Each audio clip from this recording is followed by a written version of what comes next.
maksimaliai neeilinė situacija, kuriozinė. Tiesiog paklausykit viską iki galo.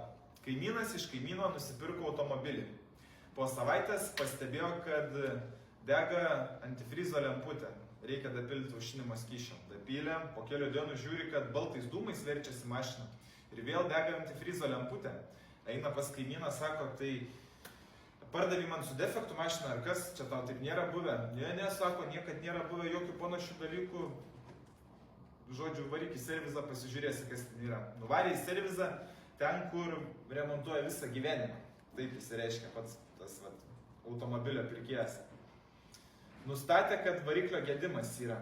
Trūkus galva arba prapūsta tarpinė arba cilindrų blokas trūkęs iš vis. Žodžiu, paskaičiavo už remontą apie 4-5 tūkstančius eurų tame tarpe, priklausomai kaip pavyks nupirkti variklį. Nu ką tada, sako, aš neremontuosiu to variklio, gražinu tą mašiną tau ir viskas. Nu tik nusipirkau iš karto sugedo, dabar tiek man čia kišti pinigų. Realiai tik mokėjo 12 tūkstančių eurų už mašiną. Žodžiu, kaimynas nesutinka, sako, aš tau pardaviau gerą mašiną, nu blemba, negalėjo tai paimti ir sugesti. Ir susipyko, juodai susipyko, o sakė, buvo labai geri draugai, šventės kartu švęsdavo, žodžiu, susipyko iki tiek, kad nebesisveikina ir ten jau koliojasi.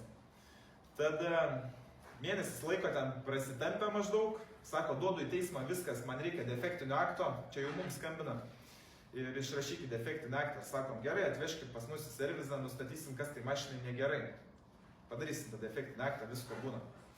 Žodžiu, nustatėm, kad ne variklis sugedęs, o tik EGR aušintuvas. Ko pasakoje remontas kainuos 4-500 eurų tame tarpe. Priklausomai kaip varžtė atsisuks. Žodžiu, kame bairis geriausias, kad sutaikėm kaimynus. Kaimynas jau sutinka atlikti remontą iš savo kišenės. Nes, principe, tas kaimynas greičiausiai net nežinojo, kad ten yra tas gedimas, nes, nu, taip gali sugesti tas EGR aušintuvas. O servize jam sakė, kad greičiausiai jis ir žinojo tą gedimą. Ir nustatė variklio defektą, net nieko neridė.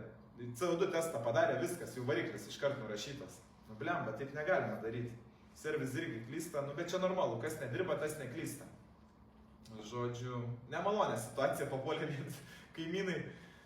Su abiem kalbėjau, abudu tokie normalūs žmonės, šiaip atrodo karštą charakterę ganėtinai, bet jo, kartais, kai nežinai ir įlindi, kur nereikia.